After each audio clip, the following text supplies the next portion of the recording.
భారత ఎన్నికల సంఘం ఆదేశాల మేరకు ఓటర్ల జాబితాను మరింత పారదర్శకంగా ఖచ్చితంగా రూపొందించేందుకు చర్యలు తీసుకుంటున్నామన్నారు రాజన్న సిరిసిల్ల జిల్లా ఇల్లంతకుంట మండల తహసీల్దార్ రాచకట్ల సురేష్ కుమార్.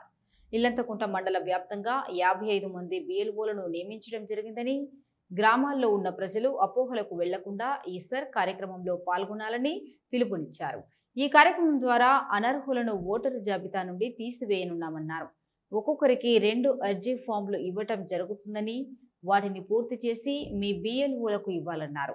కొత్తగా ఓటరు కావాలనుకునే వారు కూడా 18 సంవత్సరాలు నిండిన వారు బిఎల్ఓ దగ్గర దరఖాస్తు చేసుకోవాలని సూచించారు.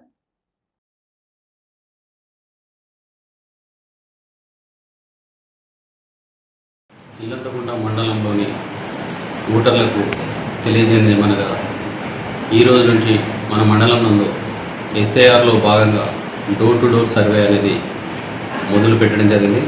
సమస్త బిఎల్ఓలకు మన మండలంలో ఉన్నటువంటి మొత్తం 58 మంది బిఎల్ఓలు వారి పోలింగ్ బూత్ల్లో ఈరోజు డోర్ టు డోర్ సర్వే అనేది స్టార్ట్ చేయడం జరిగింది. ఈ సర్వే యందు మీ ఓటర్లు ఎవరైతే ఉన్నారో వారి ఇంటి వద్దకు వచ్చి స్వయంగా బిఎల్ఓలు ఎన్యూమరేటర్ ఫారాలు ఒక్కొక్క ఓటర్కు 2 ఫారాలు ఇవ్వడం జరుగుతుంది. ఆ ఫారంలో మీ యొక్క పేర్లు, మీ యొక్క చిరునామాలు అన్నీ ప్రింట్ చేయడం జరిగింది. అవి మీరు ఒకసారి సరిచూసుకోవాలి. ఏమైనా తప్పులు ఉన్నట్లయితే కింది ఆ ఫారంలో కింద బ్లాంక్స్ ఉన్నాయి.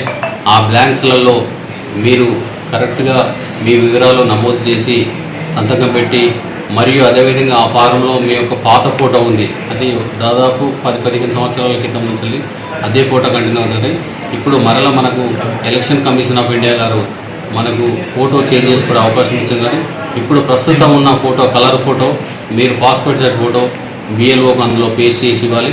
స్వయంగా ఆ వివరాలన్నీ మీరే నమోదు చేసి ఇవ్వాలి. కాబట్టి నా ప్రియమైన ఇల్లంతకుంట గ్రామీణులందరికీ నమస్కారం. నేటి నుండి మన ఇల్లంతకుంటల ఓటర్ జాబితా మరింత పారదర్శకంగా నిర్వహించేందుకు కేంద్ర ఎన్నికల సంఘం సర్ కార్యక్రమం నిర్వహిస్తుంది. దీనిలో భాగంగా మన ఇల్లంతకుంట గ్రామంలో ఇంటింటికి వచ్చే బిఎల్ఓలకు అందరూ కూడా సహకరించి తమ పూర్తి వివరాలు అందించి తమ ఓటర్ జాబితాలో తమ పేరు ఉండేది చూసుకోవాలి.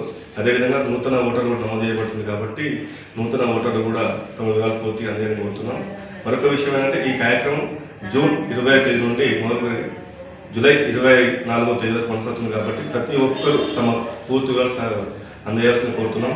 మన ఇంటికి వచ్చే బిఎల్ఓకు ప్రతి ఒక్కరు కూడా పూర్తిగా సాయం చేసి తమ యొక్క పూర్తి వివరాలు ఇవ్వాల్సిందిగా ఈ సందర్భంగా నేను విజ్ఞప్తి చేయడం జరుగుతుంది. కావున నా ఇల్లంతకుంట గ్రామ ప్రతి ఒక్కరు కూడా మన అనుకొని మన బిఎల్ఓలకు సహకరించగా మరొకసారి విజ్ఞప్తి